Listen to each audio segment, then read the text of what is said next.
sa pinto, binuksan ito at lumabas ng bahay. Pagkatapos narinig ni Joey, hinila ng matanda ang pinto para isarado. Dahil sa bigat ng pinto, kinakailangan tong hilain, pabukas, gano'n din sa pagsara, at naglilika ito ng ingay. Naisip ni Joey, iniwan pala siya ng matanda sa gabi, hindi siya sinasamahan. Hindi na lumabas ng kwarto si Joey para ilak ang pinto.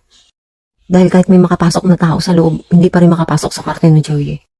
Kahit gano'n ang nangyari, mabuti pa rin si Joey sa matanda. Madalas itong biyabati ni Joey pag dumadaan at binibigyan niya ng ulam. Tuwing Biyernes ng hapon naglalabas si Joey pagkagaling ng school. At nung minsang nangyari, inabutan siya hanggang gabi sa paglalaban ng damit niya. Nung nagsasampay na siya sa kubo na dati ginawang tistisan ng kahoy. Abala siya, pero malakas ang pakiramdam ni Joey na may tao sa likuran niya. Nararamdaman niya, hindi pangkaraniwang taong nasa likod niya. Dahil hindi niya narinig ang yabag papalapit sa kanya. At paglikha ng ingay mula sa kusot pag naapakan ito. Dahil sa tapang na minana niya sa tatay niya at lakas ng loob. Hindi paglingon ang ginawa ni Joey, pinihit niya ang kanyang katawan at hinarap sa tao. Nakaramdam siya ng pagkagulat. 1 inch lang ang pagitan nila ng matandang babae. Halos nakadikit na ito sa kanya habang nakatingala.